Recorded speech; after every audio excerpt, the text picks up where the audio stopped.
Ben, bueno, chegados a este punto, tamén para min un placer e un privilexio presentar o profesor Mateo Sanfilippo. Mateo Sanfilippo, profesor de Historia Contemporánea na Universidade da Tuxia, en Viterbo, aínda que ele é romano, consciente. O profesor Mateo Sanfilippo, un bello coñecido tamén nesta casa de todos os que nos dedicamos a estudos migratorios, un dos máis notorios, coñecidos, especialistas no estudo das migracións italianas cara ao Novo Mundo, sobre todo na etapa clásica das migracións italianas de masa, autor dunha inxente obra que non vou aquí reproducir na súa totalidade. Gostaría de salientar, no obstante, que o profesor Sanfilippo non só se ten adicado, digamos, ou non só ten reflexionado sobre as migracións italianas, senón que tamén é autor de moi úteis traballos sobre a historiografía das migracións, e que, ademais, xa dende hai tempo presta atención ao que se publica en Galicia e mesmo en galego. É dicir, o cal o converte nun dos nosos interlocutores, digamos, máis alá dos Alpes, ou alén dos Alpes, e igualmente, digamos, posúe certa experiencia no ámbito museístico, o Museo de la Emigrazione Italiana, que está debaixo do Mausoleo Vittorio Emanuele, en Roma, segundo descubrín hai uns anos, cando visitei o museo, tamén en parte deseño seu, ou foi en parte conceito seu. E hoxe, pois, para pechar, como o tema das Irmandades da Fala lle quedaba un pouco lonxe, vainos ilustrar sobre unha cuestión de ámbito máis comparativo, máis xeral, e igualmente interesante, que toca directamente ou atinxe directamente os temas que aquí tratamos, que é sobre migrantes e política. E, ademais, vai facer o esforzo, ainda que todos aquí probablemente entenderíamos perfectamente o italiano, pero vai facer o esforzo de facelo en castelán. Sí. En español. Antes de todo, tengo que pedir perdón por mi pobre castellano, pero toda la conferencia era en castellano y he pensado que podía empezar en esa lengua. Tengo también pedir perdón porque mi tema es un tema vago. Política y migración, es todo y es nada. Y empecé a leer sobre el argumento cuando me llamó José Manuel y me dio cuenta que la situación entre los siglos XIX y XX era preparada para una longa génesis que empieza con la Edad Moderna. Porque en la Edad Moderna no solo hay migración, nosotros sabemos que toda la historia humana es una historia de migración. Podemos pensar a los hombres prehistóricos que son partidos del África por invadir todo el mundo. Pero en la Edad Moderna hay la combinación de las migraciones y los estados modernos que nacen. Y aquí se pone el problema de cómo controlar la movilidad, porque los estados tienen fronteras y tienen que controlar las fronteras. Y así, política y migración puede ser un ensayo sobre la política del Estado, la política de un Estado que quiere controlar quién arriba, pero también la política de un Estado que quiere hacer emigrar sus propios, ¿cómo se dice? Ciudadanos. Sus propios ciudadanos. En la Edad Moderna hay los dos. De una manera, todas las empresas colonizatrices son enormes ensayos de emigración controlada. Todos los gallegos, castellanos, catalanos, etcétera, etcétera, que van a las Américas son migrantes. Y son migrantes controlados para el Estado con un especial tipo de control sobre eso. Control religioso, por ejemplo. Hay toda la cuestión de Sagrada Inquisición, que tiene que controlar que no hay judíos, y hay toda una serie de inquisiciones que han hecho en la Nueva Granada contra los judíos y contra los nuevos cristianos. También hay estados que tienen necesidad de haber más ciudadanos. Cuando España y Portugal expulsaron los judíos y los moriscos, hay estados italianos, pequeños estados italianos, que pidieron para haber esos migrantes. El Ducado de Toscana, el Ducado de Mantua, mismo el estado de la Iglesia en Roma, porque tenía que poblar una parte del Lacio septentrional. Pero política e inmigración no es solo la historia del Estado que empieza a controlar la movilidad humana, es también los migrantes que hacen política o que ponen atención a los factores políticos. Hay un cuento italiano del 1820 y picos que se llama El Rey degli Inchi, el Rey de los Incas. Es una historia de una familia piemontesa migrada en España antes de la Revolución Francesa, que después de la Revolución Francesa descubre que hay las revoluciones latinoamericanas y que decide de emigrar en América Latina porque piensa que la nueva situación política será más favorable a los migrantes que la España que empieza a entrar en el periodo de una longuísima guerra civil.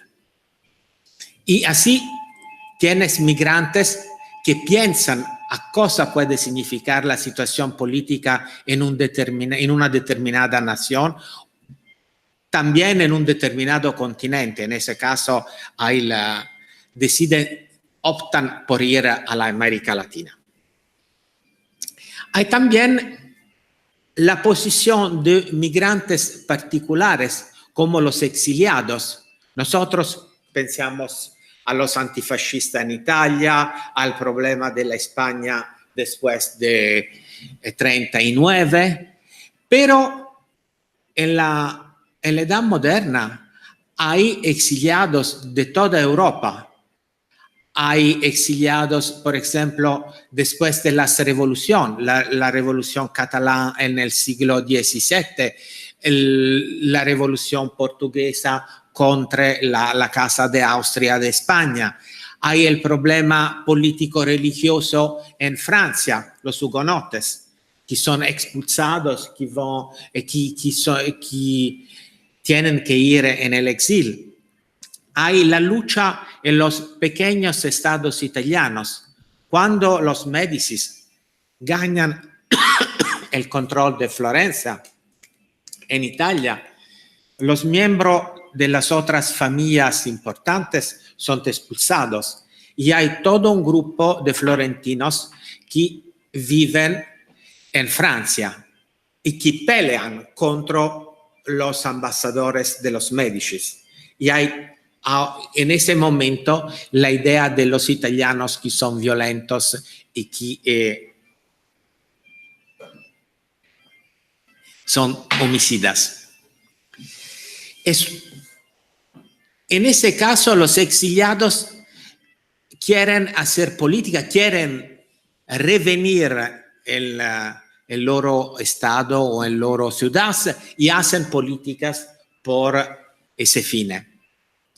Pero los estados que son hospitantes en ese momento no quieren que los migrantes hacen política a partir de París o de otras ciudades. En ese momento, esos exiliados, nosotros somos entre el siglo XVI y XVII, empiezan a formar desasociaciones que puede ser más larga que la nacionalidad originaria.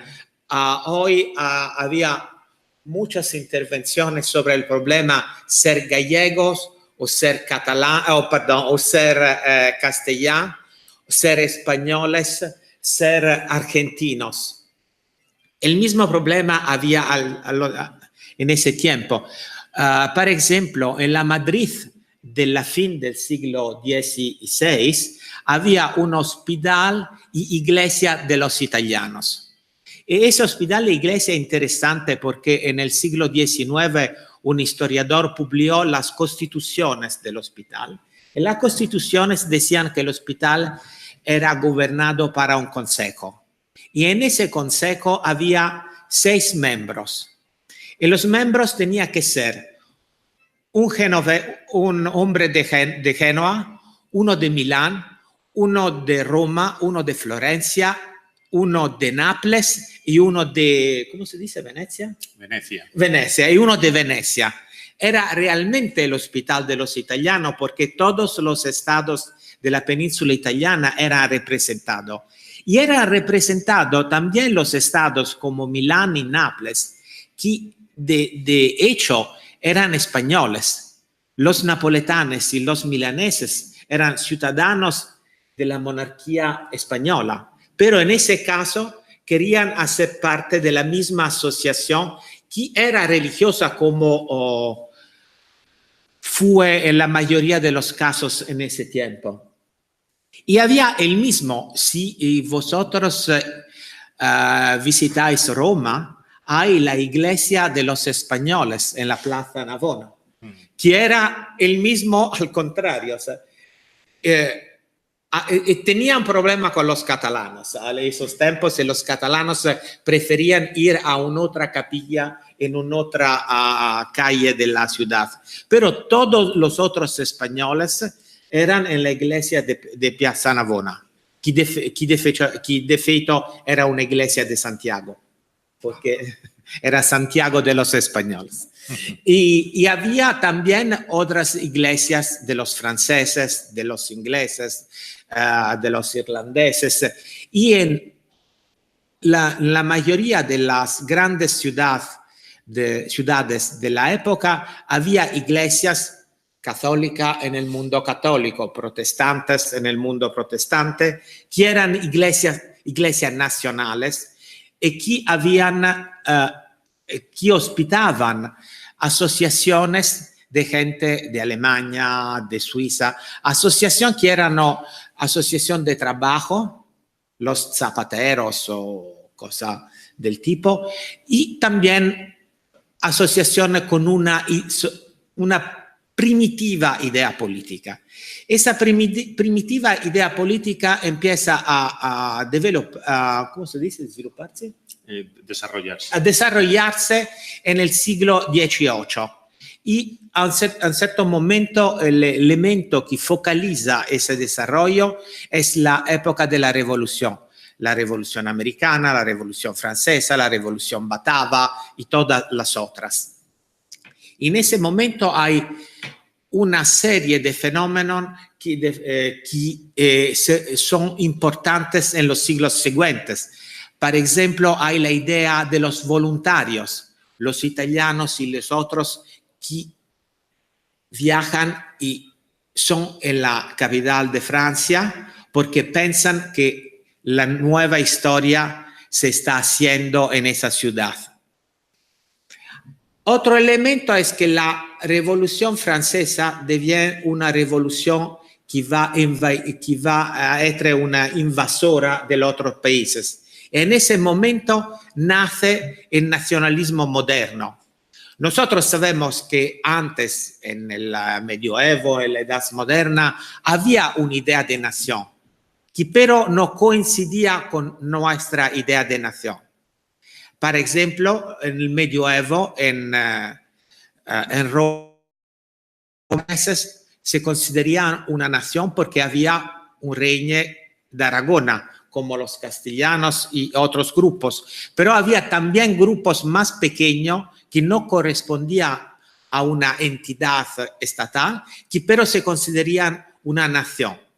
Por ejemplo, los franceses eran divididos y había la iglesia de los franceses, pero también las iglesias de los borgoñones, la iglesia de los bretones, y no había una entidad estatal bretona, borgoñona y así. En ese momento, después de la invasión francesa, hay podemos decir, la nacita del nacionalismo moderno y también la idea que es alemana, ¿cómo se dice al inicio? Al principio. Al principio, que es la tierra y el sangre que forman las naciones. Esa es la idea del romanticismo alemán de los Schlegel, que son dos hermanos, que elaboran esta teoría que va a ser muy importante en el romanticismo. En este momento hay otra cosa. La revolución teme los contrarrevolucionarios y hay un control del Estado sobre los inmigrantes políticos en Francia, porque el gobierno revolucionario y después el gobierno napoleónico piensa que puede haber del grupo de los inmigrantes, de espías, de agentes secretos del enemigo. Y de facto inventan, desarrollando una idea más antigua, el concepto de pasaporte, porque tienen que controlar los inmigrantes. El pasaporte será el documento importante para migrar en el siglo XIX. Y así hay un controllo que es fundado sobre la ley. La Revolución Francesa y la Revolución Americana desarrollan leyes sobre la inmigración. Por ejemplo, en América los revolucionarios desarrollan la ley contra los enemy aliens, los inmigrantes enemigos. Este es un enemy aliens, es un elemento estructural del debate político en los Estados Unidos de la fin del siglo XVIII a hoy, porque Trump dice que hay muchos migrantes que son enemigos de los Estados Unidos, etcétera, etcétera, etcétera. Así, de esa manera, al principio del siglo XIX, hay todos los elementos que nosotros habíamos visto en la discusión de ayer, de hoy, sobre los casos gallegos. ¿Cosa podemos decir más sobre política y migración a partir de los casos gallegos? Yo creo que podemos decir que no era un caso único, porque había ese problema en todas las naciones europeas, porque las naciones de hoy no son exactamente las naciones que había al principio del siglo XIX. Puedes pensar, no existía la Alemania. La Austria-Hungría era más grande que hoy y comprendía todas otras naciones. La República Checa, la República Eslovaca, la Croacia, la Eslovenia, eran todas partes. Mitad del norte italiano era parte también del Imperio Austrohúngarico. Irlanda era controlada, dominada para el Reino Unido. En la Francia había el problema de las regiones marginales, como ellas que eran peleadas, que eran entre la Francia y los estados alemanes. Puede pensar a la Lorena y la Alsacia. Y estas regiones marginales vivían en un estado de bilingüismo, alemán y francés y euskera en Bayonne, toda la región marginal, o también francés y catalán, si piensas a Perpignan y la región que a la frontera entre la España de hoy y la Francia de hoy. Y esa población migraba más que las otras y eran consideradas peligrosas para el Estado que abandonaban. Nosotros, no hay muchos estudios, pero hay un nombre de ensayos sobre la policía de los estados de salida que empezaban a controlar cosas hacían los irlandeses en los Estados Unidos, los alsacianos en Canadá. También había otro problema con nuevos estados que eran creados como ¿cómo se dice? ¿Belgio? La Bélgica. La Bélgica, que era una unión de flamandes y vallones. Flamencos y vallones.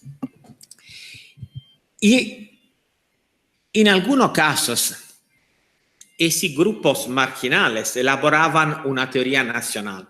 Pero había también la idea nacional de estados que jamás existieron antes, pero que querían existir a partir de ese momento. Podemos pensar a la Italia que era dividida en muchísimos estados pequeñitos y que a partir de 1815 empieza a pensar a la posibilidad de una reunificación y comienza a pensar a esa posibilidad no solo en Italia, ma en la diáspora italiana.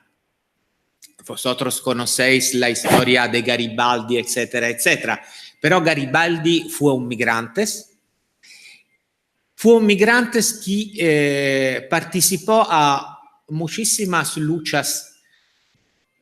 ¿Cómo se dice fuera de Italia? Fuera de Italia. Fuera de Italia, en la guerra civil en el Brasil, en la guerra entre Buenos Aires y Uruguay, y que después, cuando regresó en Italia, continuó a preguntar dinero a los emigrantes. La idea de la expedición de los Miles que liberaron la Italia del Sur fue pagada para los emigrantes que hicieron una enorme colecta de dinero que fue enviado a Italia para comprar las armas por esa especie de revolución.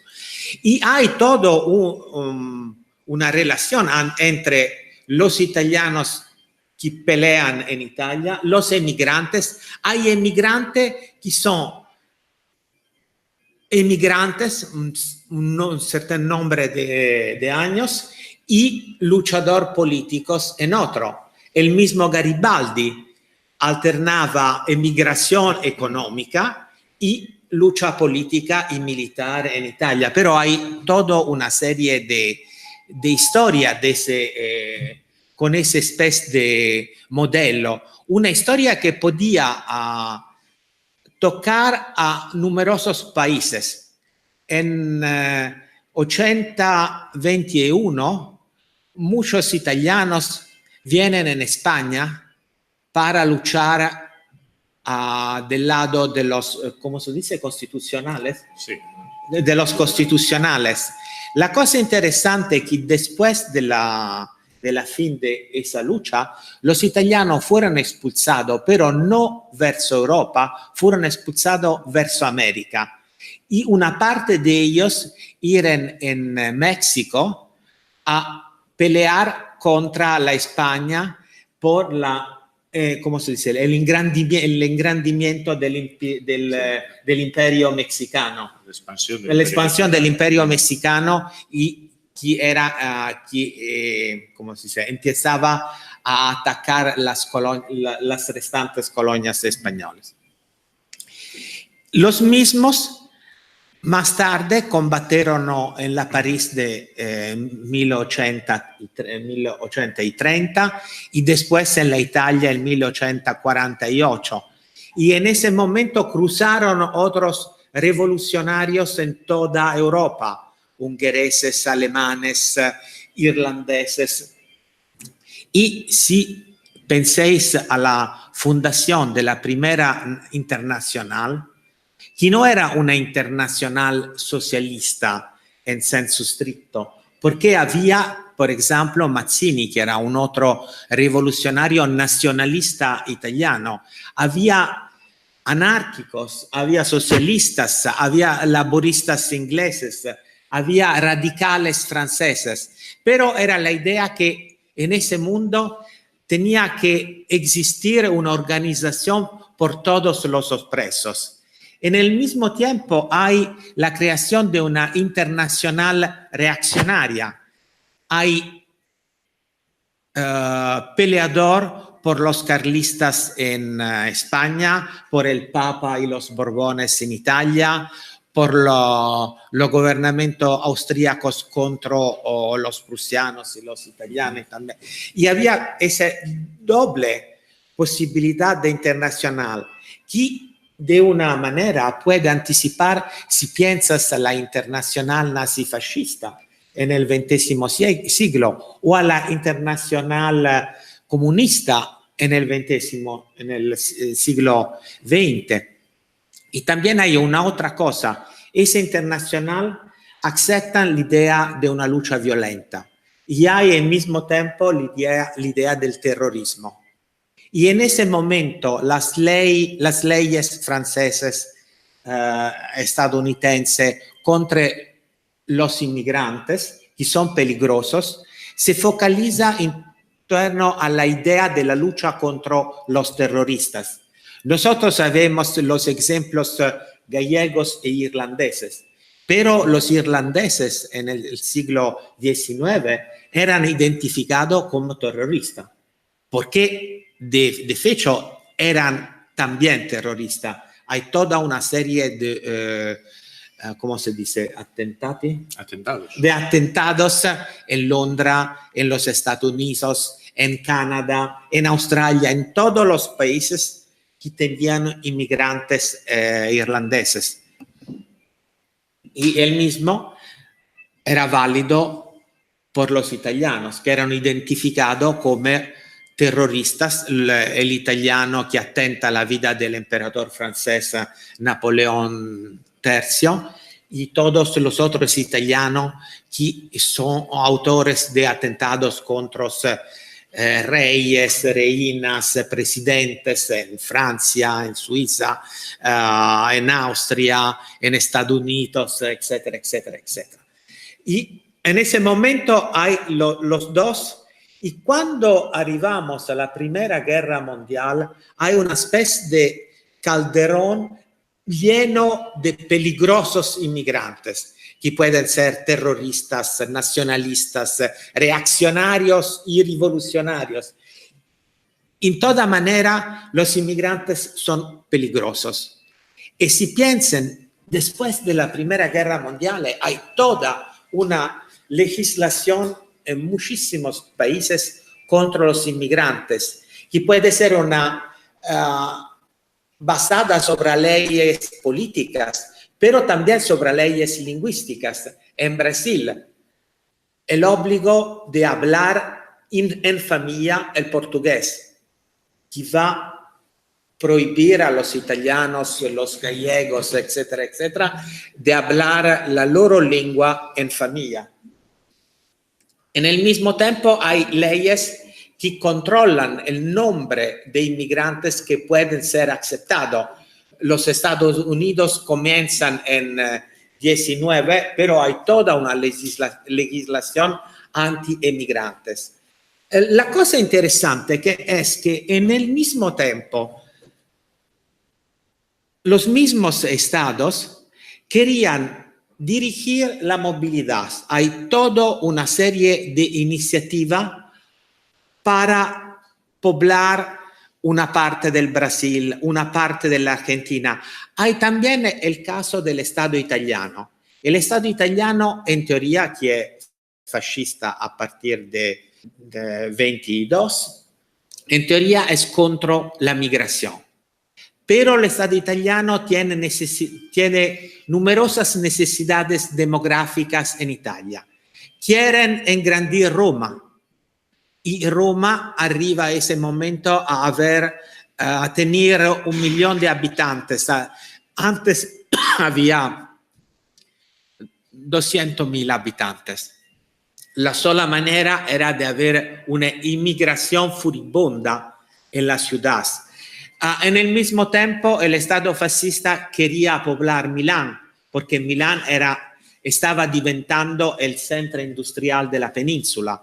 Y también había la riqueza, preguntaban gente que trabajaba ahí. Había los que ellos llamaban la lucha contra el paludismo. Contra el paludismo. Y había todos trabajo en Sardinia, en el Lazio, en la Romagna, y todos eran hechos con emigrantes que venían del nordeste, Venecia, Veneto, Trentino. Pero en el mismo tiempo el Estado italiano quería hacer acuerdos con otros estados. Y hay un acuerdo entre Alemania e Italia. Italia manda a Alemania hombres y Alemania paga con hierro y acero. ¿Cómo se llama? Acero. Y hay hombres contra materias primeras. Y así nosotros podemos decir que en el periodo que ha sido al centro de la atención en esa conferencia, había muchísimas relaciones entre diferentes posibilidades de política inmigración, política del Estado, política de los migrantes. Muchísimas gracias.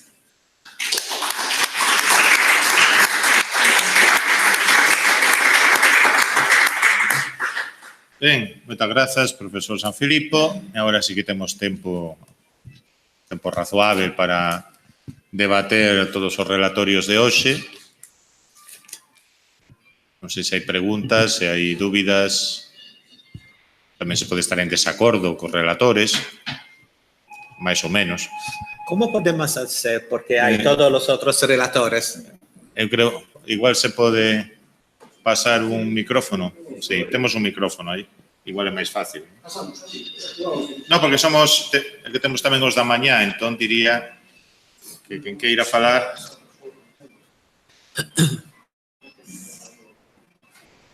Hai preguntas? Profesor Insua. Mira, para o profesor Pazos, falache dos lisboanos, da Juventude Galicia de Lisboa, dese núcleo da capital de Portugal, pero hai polo menos 2 institucións no norte de Portugal que tiveron algún momento algún tipo de vínculo, relación, actividades comuns con certos segmentos da cultura galega ou da intelectualidade galega da época. Refírome en Guimarães, non? As excavacións da Citania provocaron un certo movimento, non? De arqueólogos, historiadores, etc. E despois está en Viana do Castelo a experiencia do Instituto Histórico do Miño, de Xulio de Lemos, e a presenza nese instituto destacada de algúns intelectuais galegos, como é o caso de Noriega Varela, por exemplo, non? E queríache preguntar un pouco si tes estudado eses 2 vínculos e si che encaixan un pouco no modelo interpretativo que foche deducindo dos lisboanos, ou ten particularidades, matices, diverxencias relevantes, diríamos.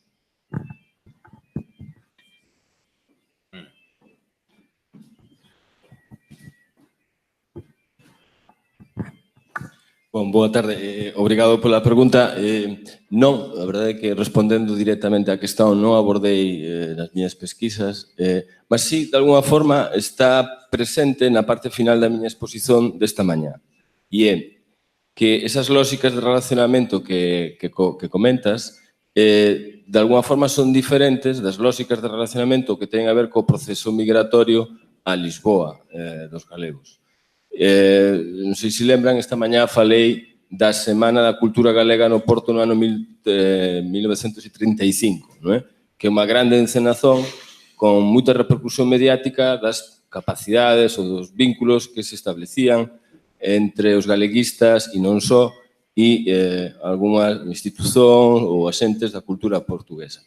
E aí, digamos, as lógicas teñen a ver con o que comentas, non é? Que son lógicas académicas, investigativas, universitarias, que, como comentaba o profesor Rodríguez Cadarso, que foi reitor desta universidade, há outras lógicas, é dicir, non son lógicas sustentadas no relacionamento con a migración, sino son outro tipo de lógicas que teñen a ver máis coa academia, investigación e con menor presenza do político. Basta ver, por exemplo, creo que o comentaba depois con o profesor Núñez Seixas, basta ver, por exemplo, o programa de conferencias que había na tal semana, que eran todas unha orientación máis académica, investigativa, artística e escasamente política. Por certo, nesa semana houve unha visita a Guimarães e, salvo erro, tamén a Viana do Castelo. Son lógicas totalmente diferentes. E que, por outro lado, coinciden tamén nun período moi concreto, 1935, a República das Dereitas e Estado Novo Portugués. Digamos que há as condicións para iso se poder materializar, mas cunha dimensión escasamente política. ¿Sí? Non sei se conseguí. Obrigado. Muy bien, gracias. ¿Más preguntas? Sí, por favor. Bueno, primeiro, felicitar ao profesor Sanfilippo pola súa exposición, moi completa, un relato histórico moi interesante, ¿no? Voy a hablar en español, porque creo que entiende mejor el español que el gallego.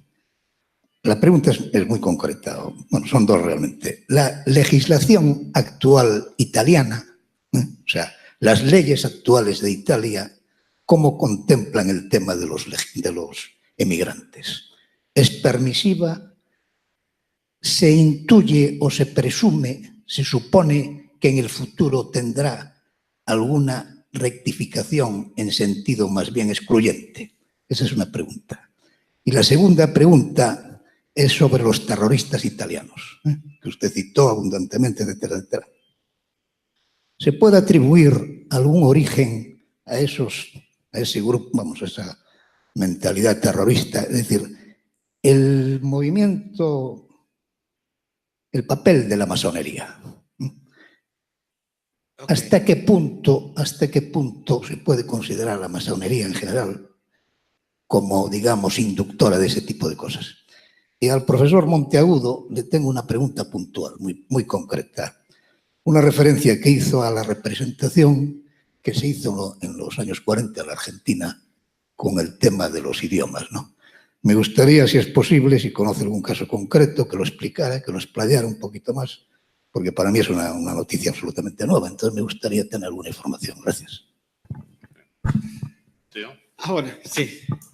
La ley sobre las migraciones es muy complicada, porque en Italia cada nueva ley no cancela las precedentes. Y así hay yo no sé cómo llamarlo, una especie de mezcla de todas las leyes. Y así hay, podemos decir, tres partes diferentes. Una sobre la emigración de los italianos al exterior, una sobre la inmigración en Italia hoy y la tercera sobre la movilidad entre Italia de los italianos y de los que son arribados hace años. Hay un nombre de ley, como yo decía, que se mezclan. En teoría, los italianos son libres de emigrar y pueden mantener la ciudadanía y pueden también votar. Ahora hay los italianos de Europa tienen 2 diputados y 2 senadores. hay un diputado y un senador por la América Latina, un diputado y un senador por la América del Norte, un diputado y un senador por África, Asia y Australia. Los pobres son todos juntos. Pero ahora, por ejemplo, solo los que eran italianos al momento de la salida y los hijos de los italianos pueden ser ciudadanos. A la fin del siglo pasado también, ¿cómo se dice? Los nietos. Sí. Los nietos también podían preguntar para la ciudadanía italiana. Y ese es por la emigración. Y en teoría el Estado italiano tiene que proteger los italianos en el mundo. Yo no sé si eso se haría ancora porque el nuevo gobierno es también contra los emigrantes italianos. Ha dicho que todos los emigrantes son peligrosos y es mejor un mundo donde la gente no emigra.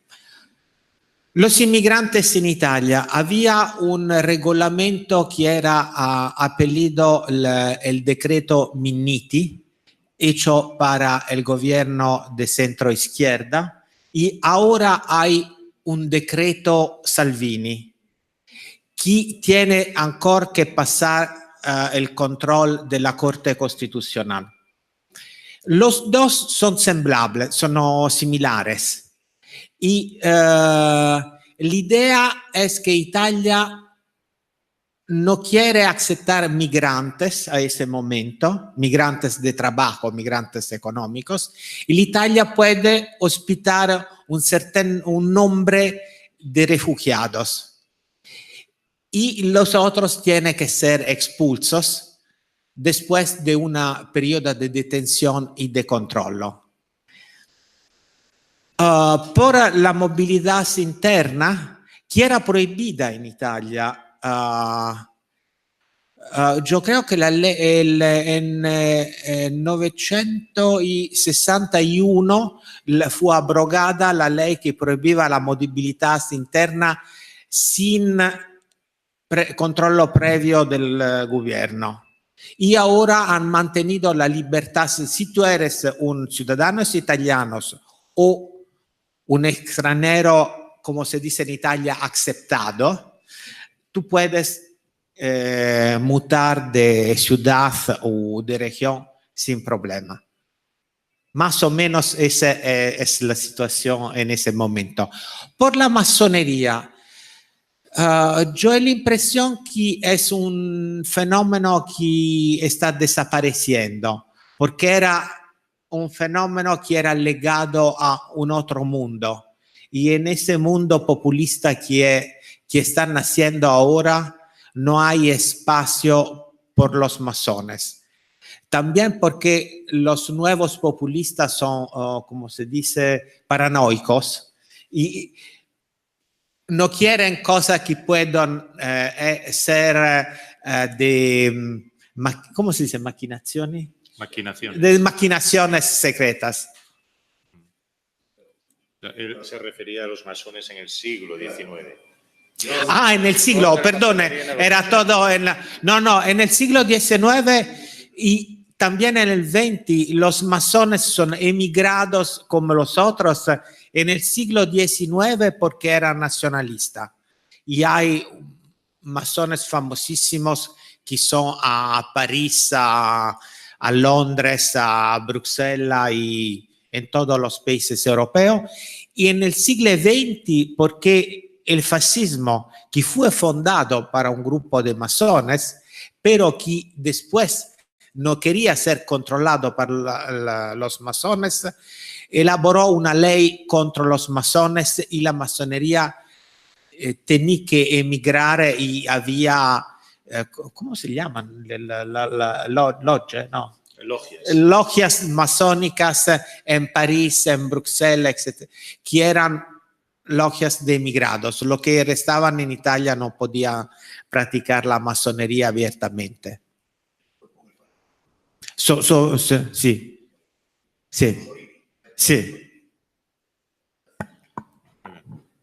Son Monteagudo. Graciñas. Supoño que se refire non ás representacións despois do 40. Eu referíame a coñecidísimo feito da estrea en Buenos Aires e despois a representación en Montevideo da obra de Castelao dos vellos non deben de enamorarse. O que eu comentei é que dá unha impresión de que unha produción teatral previa que se dá nos anos 20 e 30 en Buenos Aires, que é máis de carácter popular. Teño que era unha obra que, bueno, realmente son de Xosé Manuel. Por exemplo, esta interesantísima comedia dramática que se chama Ideas Novas, que é un panfleto a favor das sociedades de instrucción, pois está publicada no 27 e está representada no ano 26 en Buenos Aires. Ou unha que teño aquí, pois, que é máis folclórica sobre a feira Da Bandeira, non? É dicir, este tipo de obras que teñen un carácter máis popular, algunhas eran representadas nas festas das propias sociedades, estaban pensadas para ese tipo de actos, pero outras, como esta de José Novo, das Ideas Novas, foi representada no Salón do Teatro Mariano Moreno, no 26. Entón, parece ser que este tipo de representacións que cuantificou Xosé Manuel nos anos 20, segundo os datos que el dá, había máis teatro deste tipo en Buenos Aires do que teatro en galego en xeral en Galicia, dá a impresión de que esmorece despois da guerra.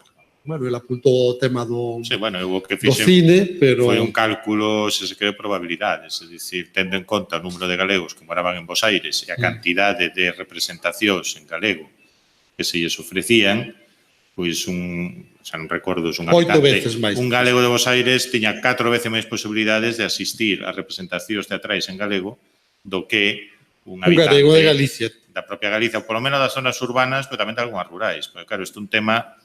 Bueno, en fin, tal cos datos que das ti, hai que ter en conta que ali había unha economía de escala, había un público, había 200.000 galegos xuntos que en Galicia non nos había ningún sitio. Claro, é dicir, é tamén unha cuestión de que...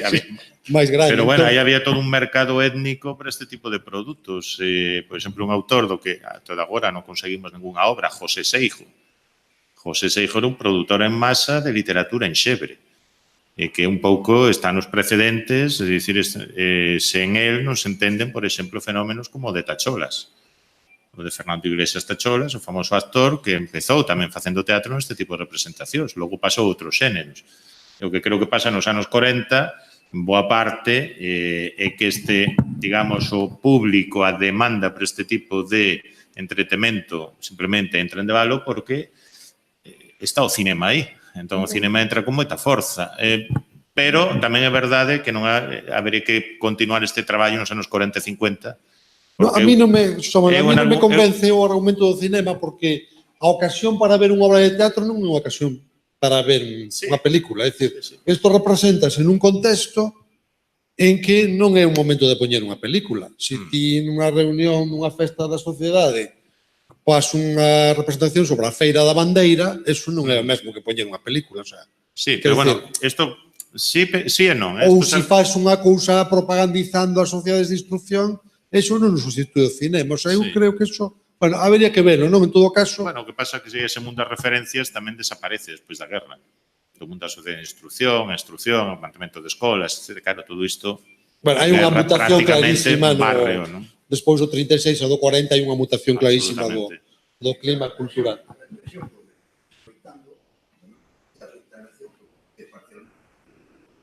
Reduce exclusivamente as intervencións de tipo teatral. É dicir, non houve, digamos, represións polo goberno, digamos, do momento na Argentina, que creo que era o peor de 40. Un pouco máis tarde. Máis tarde, 46. Pero a política restrictiva é anterior a Perón. Sí. No, a política restrictiva para o uso público das linguas distintas ao castelán xa é antes de Perón. Xa hai unhas normas dos anos 40, 41 moi restrictivas neste sentido. Bueno, máis preguntas ou cuestións? Eu Vou facer unha pregunta aquí ao meu compañeiro daqui da cadeira do lado. Porque, vamos a ver, cando falamos de contacto lingüístico, e además aí o contacto lingüístico para nós é moi especial, non? Cando digo aí, falo do Río da Plata. Ti fixeches fincapé nun aspecto das consecuencias do contacto, que é como iso influe na lingua duns galegos que eran maioritariamente galegofalantes, casi en exclusiva, que fan intentos de acomodación a unha nova lingua, nun novo contexto, e que o logran máis ou menos, non? Fixes tamén referencia a que dentro da sociedade de Buenos Aires, supoño que tamén un espazo un pouco máis amplo no seu entorno, incluso quizás tamén na de Montevideo, hai un sociolecto, un etnolecto, que aparece ben representado no teatro de unha maneira un tanto esquemática de representar a maneira de falar dunha comunidade que produce, ademais, unhas certas risas da concurrencia e, por tanto, ten aí a súa virtude para poder explotar, non? Pero faltame a terceira parte, de que maneira ese 10% que había puido influir non no castelán da comunidade galega, sino da comunidade do Río da Plata. É unha presenza moi masiva de falantes dunha determinada lingua para non deixar ningunha pegada na variedade do español que se fala nesa zona, non? En termos así, en principio, obxectivos, mirado desde fora, sería un fenómeno raro para o que sabemos de como se produce o contacto lingüístico e do intercambio que sempre se produce nunha dirección e noutra, aínda que sabemos que se pode producir máis nunha que noutra, non? Bueno, isto vai un pouco na liña de o que me referín eu, que a pouca atención que se lle ten prestado desde o aspecto sociolingüístico, en particular, a colectividade galega de Buenos Aires. Así como se silenciou ou non se atendeu, para ser máis exacto, esta colectividade galega nos moitos estudos que hai moi bons sobre procesos de asimilación, de mantemento das linguas, de migración en Argentina, pois tamén nunca se pensou, ou moi raramente se pensou, que determinados trazos que se pasan por ser característicos do español, da norma española, ou da norma da fala corrente, digamos, non necesariamente da norma culta, pero da fala corrente do español rioplatense, porteño, ata que punto poden ser trazos que veñen do galego. Un dos temas máis curiosos e máis que chaman máis atención neste sentido é o uso de cantar por había cantado, no español argentino, que coincide exactamente co uso galego. Por outra parte, tamén está o asunto do famoso aínda máis rechamante o che, non? O che porteño, que atopamos en certos dialectos galegos, no meu propio dialecto, a fala de Muros, por aí, utilízase o che de unha maneira moi parecida a que se utiliza en Buenos Aires, e aí a pregunta está, foi de aquí para lá ese uso do che ou veu da lá para aquí ese uso do che? Son cousas que, en todo caso, nunca se consideraron con suficiente cuidado. Hai algúns termos da fala popular de Bos Aires, o que moitas veces se denomina lunfardo, que son de orixe moi probablemente galega. Por exemplo, se utilizan o termo fariña ou utilizan a palabra gallola.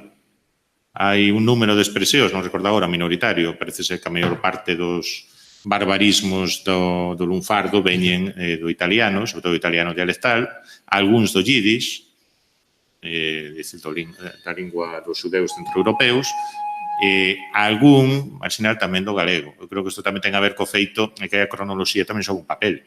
Os galegos chegan máis tarde do que a masa dos italianos.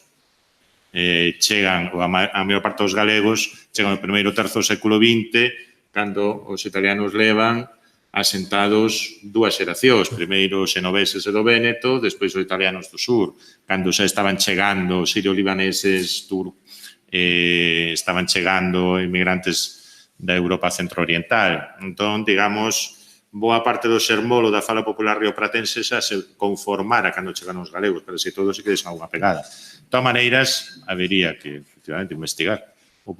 O Antonio Pérez Prado era un grande defensor, digamos, dos trazos galegos no lunfardo e conseguiu que a Academia Porteña do Lunfardo, que ten a súa sede en riba do Café Tortoni, que a Academia Galega do Lunfardo, que ata entón nunca prestara atención a este tema, pois recoñece esa orixe galega de algunhas expresións. Eu, se ninguén fa preguntas, e que entón fago unha derradeira pregunta que ve un pouco para o profesor Insua, ve tamén pregunta agudo, e en parte tamén para Mateo. Teño dúas, unha para o profesor Insua, tamén para San Filipo, e o feito de que ata que punto o nacionalismo e para o profesor Pazos, o nacionalismo ou a codificación das identidades nacionais nos países de acollida dos emigrantes tamén opera un certo influxo sobre a maneira en que eses emigrantes pasan a conceptualizar a súa terra de orixe. É dicir, ata que punto, por exemplo, os cubanos que deixaron esa pegada cubana nas Irmandades da Fala, nos escritos de Villar Ponte, que ti coñeces moi ben, non hai mencións, por exemplo, o nacionalismo de Martí. É dicir, non só atención á política cubana, a súa experiencia na colectividade galega de Cuba, senón igualmente a determinados aspectos doutrinais do nacionalismo cubano, ou simbólicos, que quizáis, por esa vía, se trasplanten no seu pensamento. E o mesmo sobre os lisboanos, é dicir, o feito de que vivan nun dos países máis centralistas de Europa, como é Portugal, quizáis tamén inflúe nas súas posicións, é dicir, cando che unha doutrina como o galeguismo das Irmandades, tamén en parte o reinterpretan a través do filtro, digamos, do que é a súa percepción do nacionalismo ou da identidade nacional portuguesa. En este caso, Garibaldi, aparte de El Poncho, se trajo algo en cuanto a su bagaje de ideas del Río de la Plata ou del Río Grande do Sul. E é unha cuestión nada máis para Quique. Eu me pregunto ata que punto, porque ti mesmo comentaches que, por exemplo, nestas obras de teatro, porque pudeches apreciar así rapidamente, que hai un galego bastante cuidado, que non necesariamente era, por exemplo, o caso de Otero, o galego dialectal de Rianxo, ou de Taragoña, que era onde era ele, non?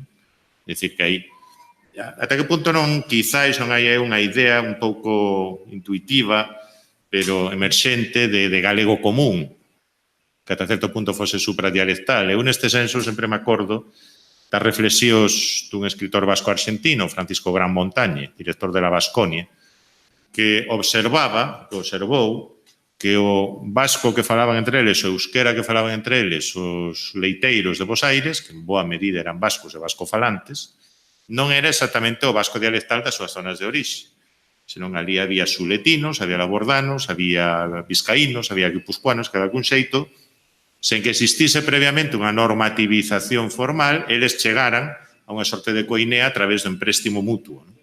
E eu recordo que tanto Castelao, cando di aquelo, aquí galegos das rías, aquí de todos os sitios, escoito todas, ou Blanco Amor, dicían algo parecido. E dice Blanco Amor, algún se dicía, el boa parte da súa lingua literaria, que fora a través do oído das diferentes variantes do galego que podía escoitar en Bos Aires sen necesidade de desplazarse moito, non? Ata que punto iso nos reflicte, quizáis, nalgúns destes textos tamén, non? Xa le vou responder a mí, porque non hai problema. Perdón, un momentiño, respondo antes porque teño que cambiar o ticket aí. Bueno, o de Blanco Amor, el refírese concretamente tanto na entrevista a Freixanes como no prólogo ao Xente ao Lonxe, o feito de que el tiña o seu dispor unha amplísima variedade de falas que podía escoller uns trazos e outros, o sea que Blanco Amor refírese máis ben ao que sería unha selección literaria. É dicir, non sei se esta pregunta vai por un galego que é común que se fose forxando na fala dos emigrantes. Eu creo que isto non se produciu, non temos maneira de sabelo tal como, bueno, co que temos agora a man, pero en cambio sí que o podemos ver a través dos escritos, non? Por exemplo, nesta obra de Ideas Novas de José Otero, non sei de onde é, pero estou casi seguro que da miña terra ou de cerca. De Taragoña, isto digo yo. Bueno, de Taragoña. Barbanza. Claramente, digo, porque claramente se perciben trazos dialectais de aí con outros. Eso claramente se ve que está mezclando distintas formas dialectais. Isto apreciase bastante no que puiden ver de comedias deste estilo, que teñen un galego excelente, moi bo, moito mellor que a maior parte do escrito por os grandes intelectuais da época, en canto a calidade lingüística de unha proximidade ao galego real, pero bastante cuidadosos cos castelanismos e bastante, é cuidado, non é unha lingua simplemente dialectal. Sí que se ve que hai este intento de mesturar formas dialectais. O que pasa é que se fai pola vía máis primitiva, que é o interdialectalismo, o sea, mezclando. Préstamo mutuo. Unha veces difixeches, outra veces difixeste, outra veces difixeches, o sea, mezclando distintas maneiras. O sea, que eso sí que se ve aí. E disculpádeme porque teño que ir. Non sei, querede responder algún dos... Outra pregunta.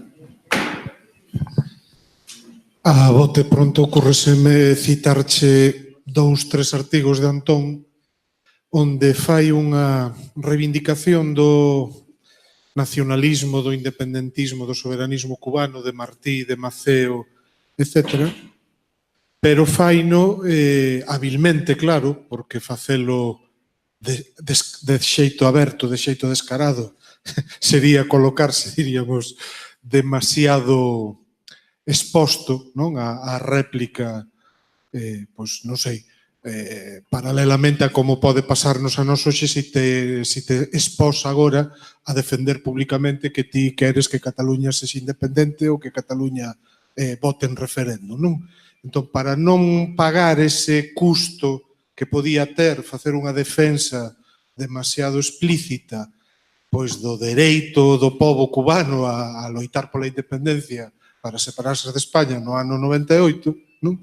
O que fai é reflexionar a touro pasado sobre as posicións numantinas do españolismo máis cerril, do españolismo máis retrógrado, non? Aquelo de hasta la última peseta e hasta la última gota de sangre, cando, por decirlo así, Cuba, ao longo deses primeiros 30 anos do século XX, vai sacándose traballosamente de enriba pois toda a herencia do 98, non? Cando consiga abolir a emenda Plat ou cando Verona toma algunhas medidas simbólicas, polo menos, para destutelar certas áreas da vida pública cubana do dominio estadounidense. Entón, o que fai Antón Villar Ponte habilmente é recordar os improperios que se dirixían contra Francés Pi Margall nas Cortes Españolas, cando Pi Margall apostaba por unha solución dialogada, pola concesión da autonomía, etc., etc., frente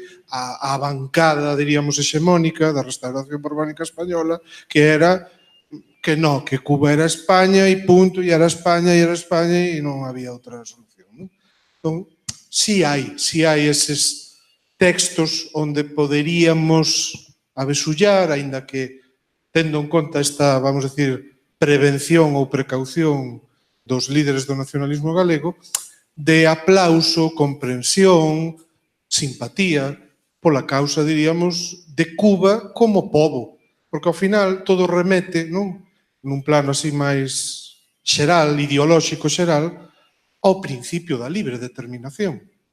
E entón, nese sentido, Antón Villar Ponte, nun artigo na Voz de Galicia, por volta do ano 18, pouco antes de que o voten da redacción da Voz de Galicia e marche para o noroeste e despois para outros xornais como La Zarpa ou Galicia de Vigo, Antón reflexiona sobre a diferente política que practicaran no seu momento os presidentes Roosevelt e Wilson. O discurso de Roosevelt máis na liña de o patio traseiro, non? América é o noso patio traseiro, aquí facemos e desfacemos, a invasión de Guatemala, etc., etc.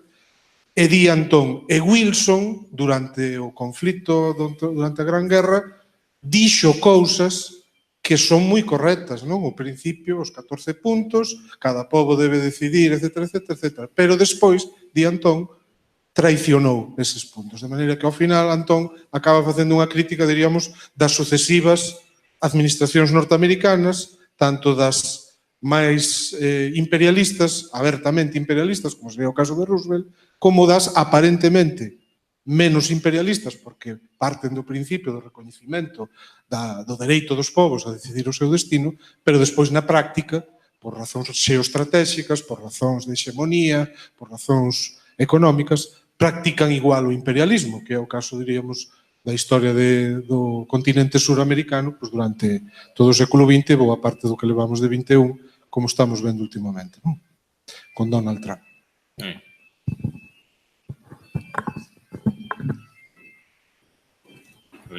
Carlos Paz. Bom, responder esta cuestión para o caso dos lisboanos do enclave Lisboeta pues non é fácil, non é? Mas en xeral probablemente intuo ou penso pódese formular que o imaginario portugués acerca da súa cultura, da configuración da propia sociedade, isto que decía Eduardo Lourenço de unha comunidade monocultural, un país moi uniforme, etc., moi centralista, non é? Poderá ter influenciado a forma de estar ou de pensarse dos galegos en Lisboa. Na miña exposición, foquei nunha determinada dirección en función dos objetivos deste congreso, mas é evidente que tamén habería grupos, ou había grupos, dentro do enclave que promovían outro tipo de liñas ideolóxicas máis de sentido, digamos, por entendernos aquí, máis de sentido españolista, non é? E que confluían con o imaginario portugués, de alguma forma, non? O imaginario portugués ainda hoxe é un país é igual a unha lingua, a unha capital, a unha literatura, a un pasado, etc. Non é? Isto funcionaba.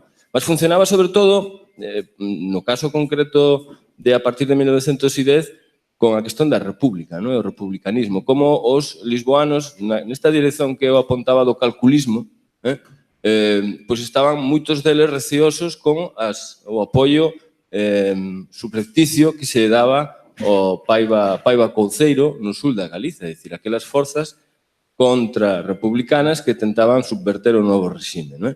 E había chamadas de atención dicendo, oi, isto é complicado e pon en causa a nosa posición no medio de Lisboeta, onde tiña triunfado, de forma máis ou menos efectiva, a República. Non?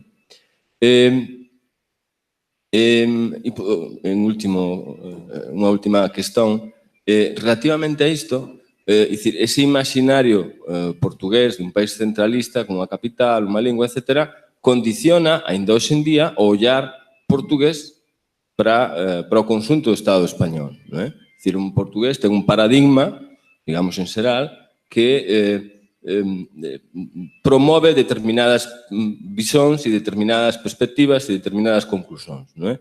É esperable na España haber unha capital, unha lingua e todo isto. Non é? Mas tamén do outro lado e viceversa.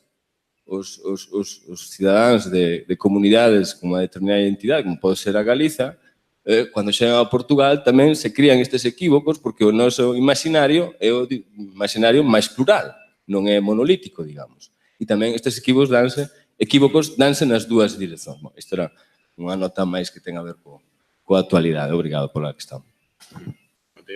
Sí, sí, la historia del poncho.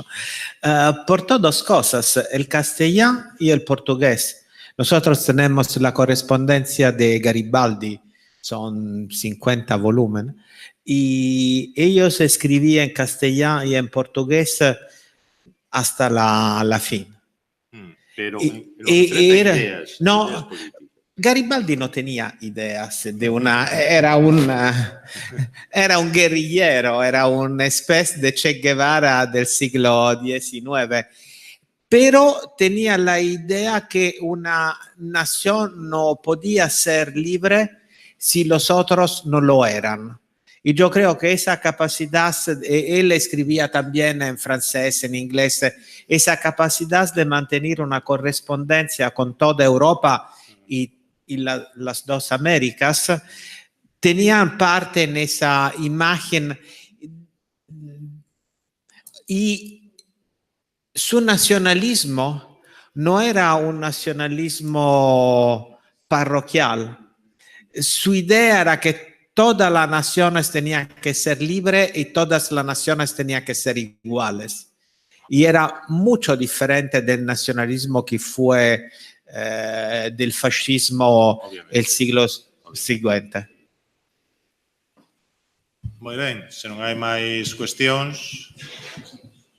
Sí, perdón.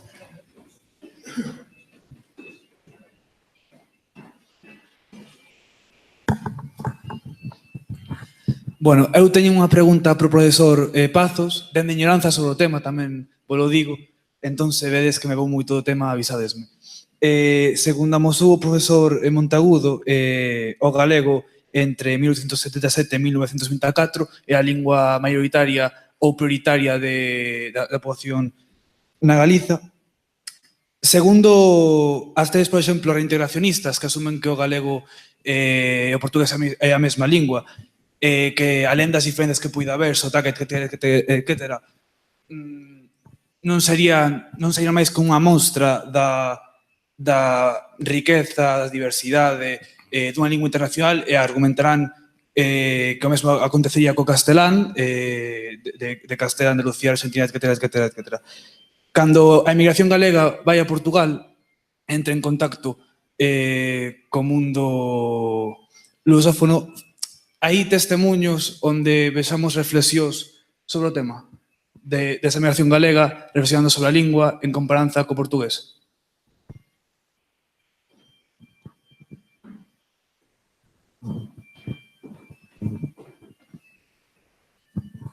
Bon, por parte dos emigrantes galegos, reflexións nesse sentido. Bon, en xeral, os emigrantes galegos do período que eu mostrei, entendo que non estaban habilitados para fiar tan fino. ¿Sí? Mas na conferencia que mostrei, que era de Ramiro Vidal Carrera, do ano 1919, aquela conferencia no ámbito dese auxe máis autonomista ou máis galeguista, no seio do enclave, há algunhas referencias á lingua. Non sei se deu para ver, pasei bastante rápido as diapositivas. Non? E unhas referencias moito cara aos intereses dos lisboanos necesitados deses capitais simbólicos, etc., era unha referencia a Teófilo Braga, e como Teófilo Braga falaba sobre a lingua, que o portugués descende do galego, etc. No plano ideolóxico, evidentemente, é unha idea que se pega do programa galeguista, mas tamén de algunhas élites culturais portuguesas, neste caso Teófilo Braga. Isto cuantas ideas. En xeral, digamos que o enclave non está habilitado para, digamos, fiar tan fino, como decía. Ora, outra cosa son as prácticas. E as prácticas lingüísticas son as que son. As prácticas lingüísticas, en xeral, do enclave, nos seus actos públicos, nas súas publicacións e tal, a lingua principal e vehicular é o castellano. ¿Sí? A partir de 1918, 1919 e até 1922, na documentación que eu analicei, encontrei que había un crecimento do uso do galego. Que tipo de galego se utilizaba? Pois a variedade de galego que estaba en uso na Galiza. Alfredo Guisado, por exemplo, publica o tal libro Xente de aldea versus galegos en 1921 en Lisboa e a variedade de galego que usa é a variedade máis ou menos común ou en uso pelos nacionalistas galegos. Esta cuestión do reintegracionismo, das relacións, de lingua e tal, era unha cuestión que sí está presente no plano ideolóxico, mas no plano práctico, porque, decir, non chegaban lá e non era unha cuestión así tan interesante do ponto de vista funcional, pareceme a min, analizo para os lisboanos, o enclave en xeral. Obrigado. Bueno, unha última pregunta. É unha cuestión precisamente tangencial a esta última resposta. Non? Eu teño a percepción, pola miña propia experiencia, cando unha vez cometín a ousadía de viaxes a Portugal, pois intentar falar en portugués, o pouco portugués que eu coñezo e tal.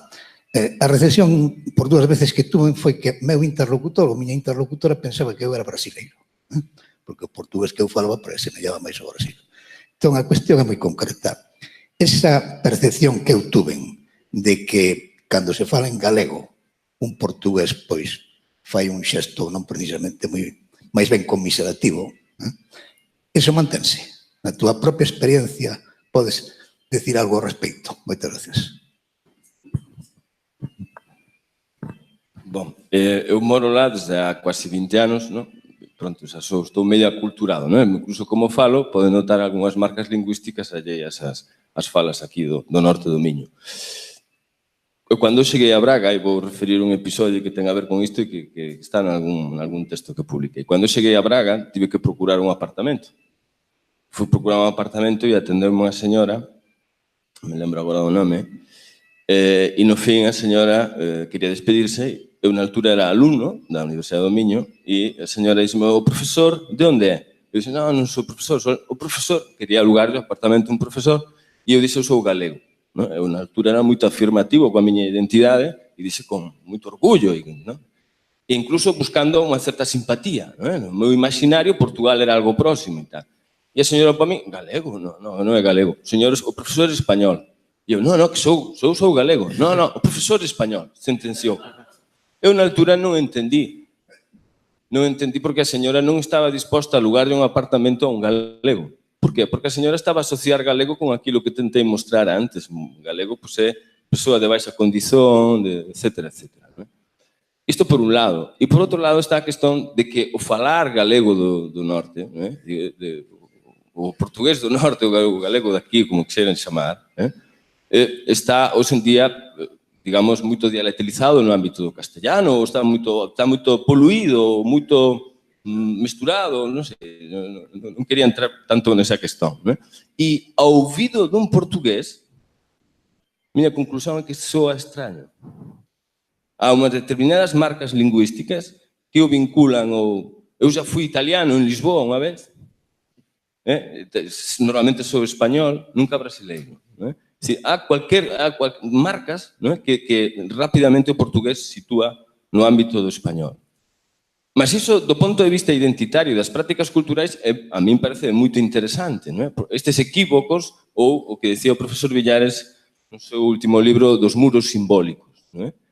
Como as relacións de tipo económico funcionan moito ben, etc. As persoas vamos lá comer bacallao, eles veñen aquí comer, non sei, as mariscadas e tal. Mas depois, a hora de comunicarnos, partimos de preconceitos sobre o outro que non funcionan. E eu teño asistido moitas veces en Braga a conversas realmente kafkianas do galego, que normalmente é castellano falante, mas chega lá e tenta falar en galego, e o portugués, que normalmente fala en portugués, cando identifica aquelas notas, comeza a falar en portuñol. Entón, é unha situación realmente curiosa, non é? Há aí certa coisa que do punto de vista dos imaginarios e da cultura non funciona ben, ou funciona desa forma, non sei se ben ou mal, eu diría que non funciona ben, non é? E por aí, nese sentido, entendo que temos moito traballo a facer, tanto dun lado como do outro. Ben, este non é o obxectivo deste congreso abrir ese melón, porque eso compete a outra sección desta institución, que se quere organizar un congreso sobre iso, pois benvido sexe. Ben, con isto diría que chamaría o profesor Ramón Villares, coorganizador deste congreso, ou máis a presidenta da institución, a pronunciar unhas palabras de peche aquí na mesa. Non sei se...